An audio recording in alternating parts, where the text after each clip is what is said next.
everyone, Daniel here from the Next Issue Podcast. Today's video is a review of the movie Spencer. This is a 2021 film with a runtime of an hour and 57 minutes. This movie stars Kristen Stewart, and it's a retelling of a story about Princess Diana.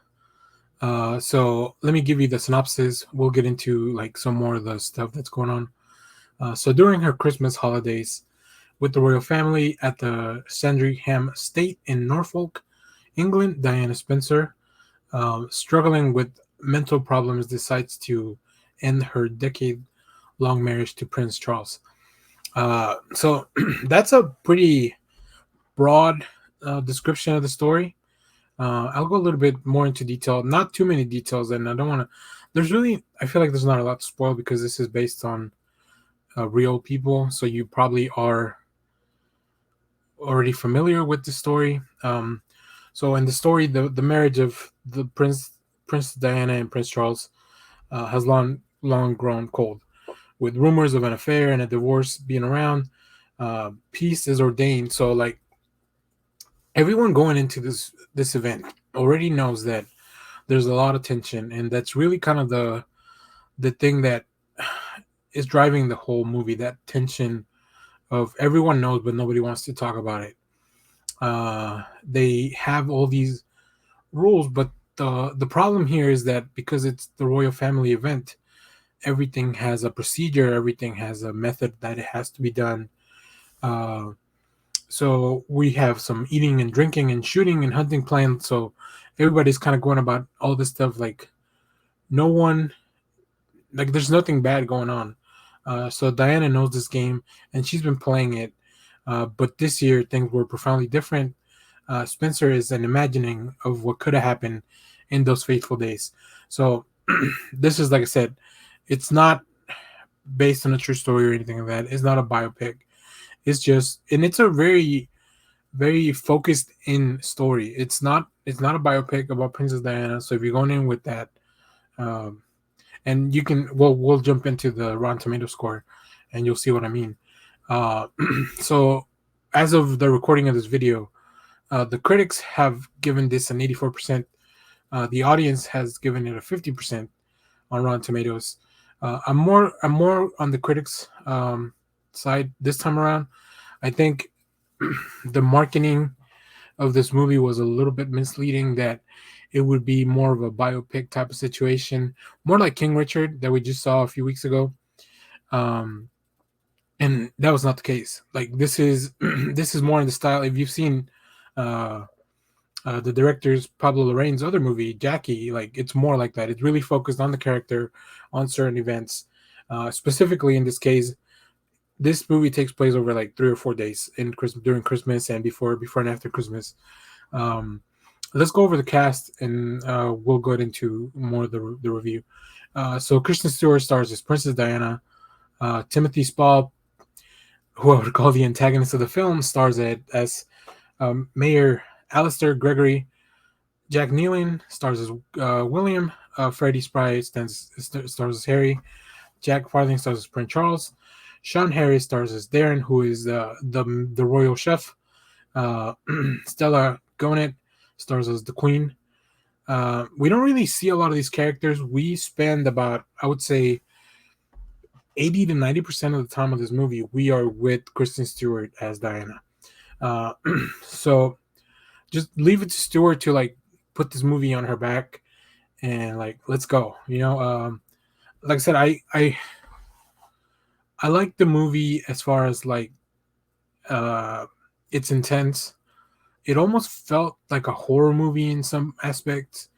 I know the director described his work as a psychodrama, which is really an analysis of people's emotions and stuff like that. So it's not really so much about the story of like I said, it's not focused on telling you like, oh, this is the world, this is what happened, these are the events.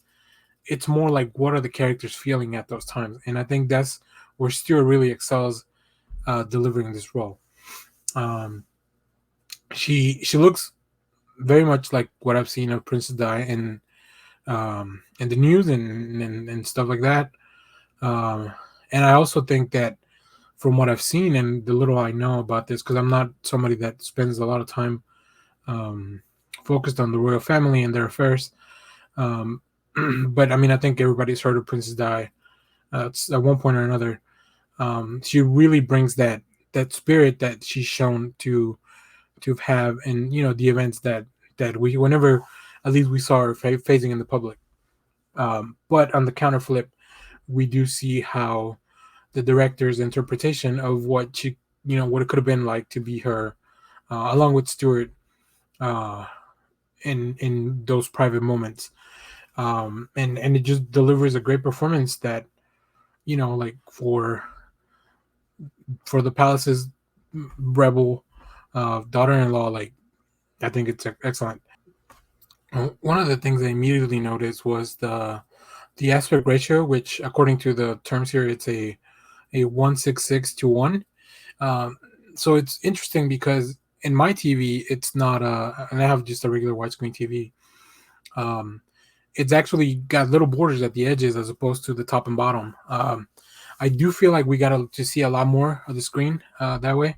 It's not as pushed in as some of the stuff like we've seen. It's not like Justice League, the Snyder cut version of it, but it definitely is not a widescreen thing. At least not the way I saw it. So that was very interesting. I do feel like it allowed me to see more of the world. Um, there are some things in that are just interesting, like a lot of the traditions that they have, like everyone as they go into the Christmas pal, like this mansion, they must be weighed in and they must leave 3 pounds heavier, which will, by tradition, let you know that you had a good time because you ate a lot of food.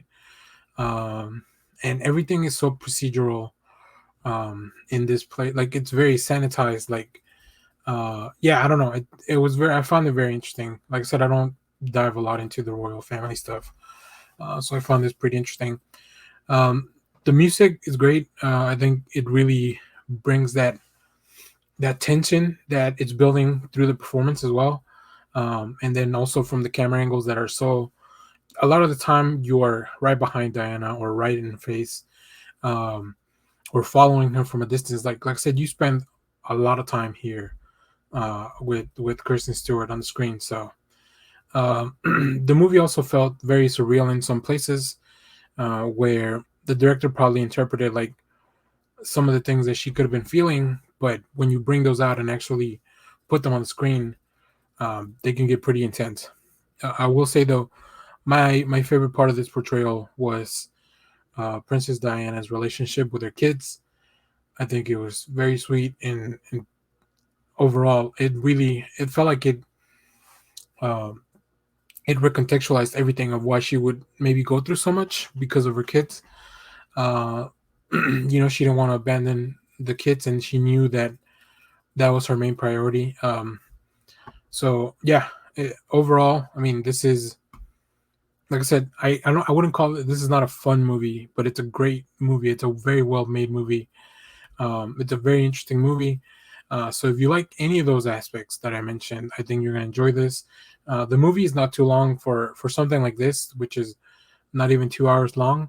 Um, I think normally I complain that movies are too long. I think this movie, because it's paced so fast, um, at some points, it just kind of gets you going from one place to the other. And because you spend most of the time with Kristen Stewart's character, you really don't feel like you feel personally involved in the film. So yeah, I recommend this a lot. I'll have my full review on Letterboxd, so make sure you go check that out, Attic Spider.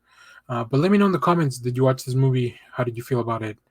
I like I said, I don't normally follow the real stuff, but this was something that I'm a big fan of Kristen Stewart's um, performances. As you guys may have seen, we loved Underwater. We also, I thought she was the best part of Charlie's Angels, which was overall a fun movie.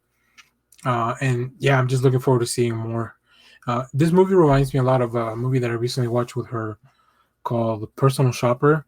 That was that was an actual horror movie, or an actual, yeah, it was an actual horror movie. This one just has those feels of it. So I think Stewart's really good at portraying those roles. So So yeah, thanks for watching, everyone. Remember to share, like, subscribe, hit the bell so you know when we go live. Check out our other videos. We have movie reviews, TV reviews, comic reviews, all that good stuff. And then we go live most Sundays, 10 a.m. Central Standard Time. Also, check out our Patreon in the description. Thanks for watching, everyone. Bye.